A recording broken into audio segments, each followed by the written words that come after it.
Alright, hello everybody. My name is Tanner Kyler, and today I'm going to be teaching you how to cold stratify your native seeds or seeds that are from a cold climate that need cold stratification. So here I have a bunch of native plants to Oklahoma, which is where I live, and I am cold stratifying them, and this is the method I use for cold stratification. Now, what is cold stratification? Cold stratification is a process that happens to seeds whenever winter comes about. So a lot of the seeds fall off in the fall and lay in the soil or on top of the soil. And then in late fall, early winter into winter time, the temperatures fluctuate. So we have nighttime temps that get below freezing, and then during the daytime it warms back up. And so you have this freeze thaw, freeze thaw, freeze thaw, freeze thaw, freeze thaw, and then that slow warm up in the spring, which then tells the seeds that it is springtime and it is time to germinate. And so the method I use here is with milk jugs or water jugs. So I drink a lot of water out of these jugs, and I keep them around all summer long. And then whenever fall comes along, I go ahead and I use them to do my cold stratification. So let me show you how I do it. So I take a jug like this and I cut a hole, or I cut a line along the entire inside and the outside of the jug here, but I do not cut the handle. That makes it kind of like a hinge. And so then what I do is open it up. I put a few drainage holes in there. I put ample soil as high as I can get it. I cut it about halfway here, and then I sprinkle the seeds in, maybe cover them up a little bit. Sometimes I don't. It depends on the size of the seed. And then I close it back up, wrap duct tape around it. That works really well. It'll start to fray and come undone, but about the time spring comes around. So none of these have came undone. A few of them are getting close. And it works really well because it keeps a lot of moisture in here. Rain can still come in here. Precipitation like snow, freezing rain, sleet, or rain comes into here, and that causes the give them that moist, cold environment that they need. And then the slow warm up in the spring. Now I put them in not full sun, but I let them get eastern morning sunlight, so it warms up. They actually germinate a little bit earlier than they would in the ground. And then come around this time, which is April now, late April, early May, a lot of the things are sprouting. So the majority of the things have sprouted up. And this is a really good method of cold stratification that doesn't take a lot of effort, and you get to recycle something that we all pretty much use, which are like milk jugs or water jugs. And I'm gonna grab the phone right here real quick, and I'm gonna bring the camera closer and show you what the inside of these look like. So as you can see, all of these jugs have duct tape wrapped around them. They were cut right about here, and like this one right here, we have the cup plant. I just labeled them on the outside. I put all the plant names on here. You can see they're all labeled. We have Indian blanket, prairie dock, and all of them are germinating except for a few.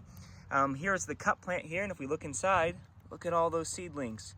So we got the cup plants coming up, and they're doing really well, but it's about time to up pot them, and I'll show you that process here in a minute. But as you can see, it's cut right here, and you can see inside there. Actually, some of the plants, like this silphium here, which I collected in the wild, is popping out of the side of the crack here. If we look inside here, we have some silphium growing, which I've never successfully grown, so I'm excited about that. And today we're going to be up potting the plant that needs up potting the most, which is the Maximilian sunflower here. And so we have prairie dock, we have cardinal flowers, which are rather small right now, but you can see them germinating, extremely tiny seed. New England asters, we have cup plants, giant blue sage collected from the wild.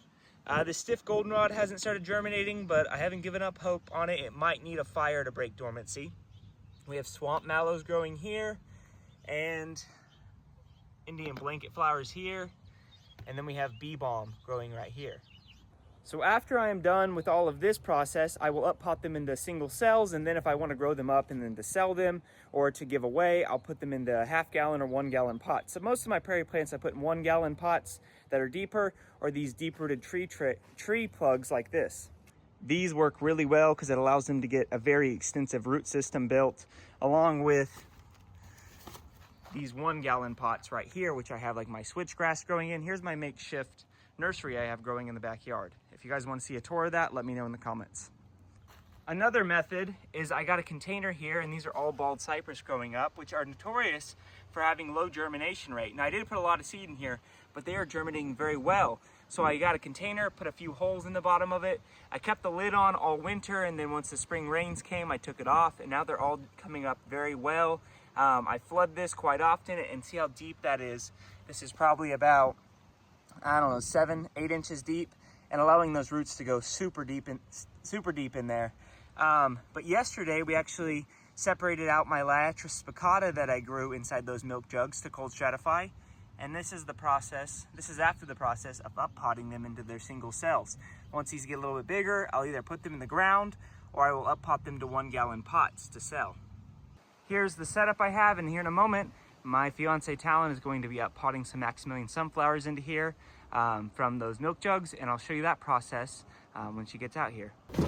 So here's the container the Liatris spicata was in. I had to cut the side to get it out, to get the roots out, but this is what it looks like. So the handle acts as a hinge, so I can open it up, put the seeds in, close it up, duct tape it shut, and then during the other parts of the year, or whenever it comes springtime, I just remove the duct tape, cut a hole in it, and removed all the seeds.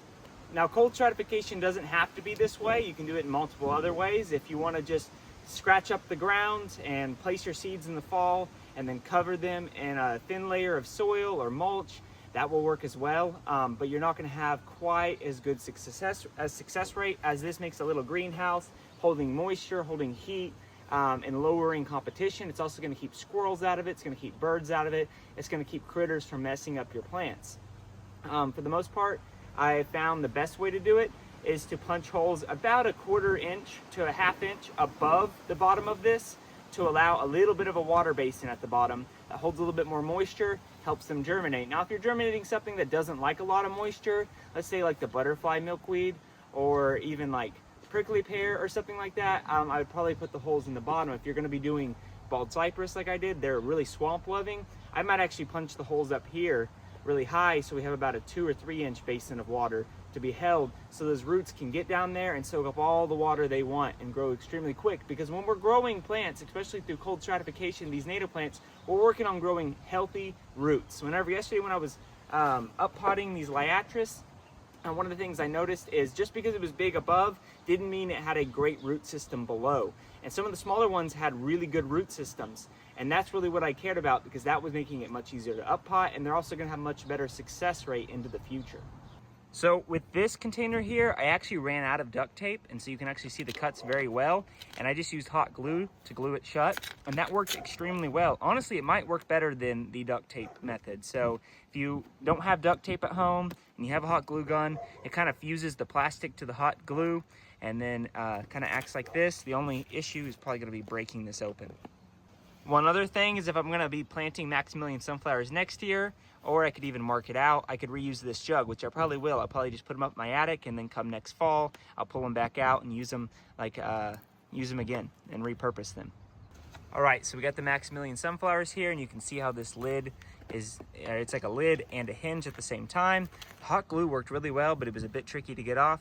But you can just see how many of them germinated. I actually have a flat that I tried to do this in, and there was no protection, and the squirrels got in, ate all the seed, and now there are none coming up, versus here where there's at least 100 of them right here. And as you can see, now that we got it removed, they have a very extensive root system in here, very well established. This was the last one I did too. I think I did this one in like December. But as you can see, look at the root system of this one plant. It is quite large and is ready to go into its own cell here. All right, and Talon is going to show you how to put them in the cell. It's okay if you kind of flatten all the roots at the top. They'll grow back down into the tray. We want the whole plug to be full of seeds by the time we up pot it. She just makes a little hole here, puts them in, and then packs them in all the way around. And it's okay to actually mound the soil up higher than the cell, because it'll settle over time. I kind of put the soil in gradually while I'm putting it in, so the roots aren't all like smushed. They go like throughout the whole thing. Yeah. And then the soil gets all around them. Well, I think that's about it for this video. I hope you enjoy. Please leave a comment below if you have any questions or concerns with this video. All of the things that I do here on this channel are to help boost biodiversity, help nature. So if any money is ever made from this channel, it'll all be put back into helping preserve the natural world, buy land to then restore, and hopefully be able to spread out further than Oklahoma one day. I have a lot of projects that I'm working on, and I'm trying to document as many as I can, and it really helps get positive feedback from you guys to keep making these videos and to give me purpose to make these videos. But with that, I hope you have a great rest of your day, and we'll see you next time.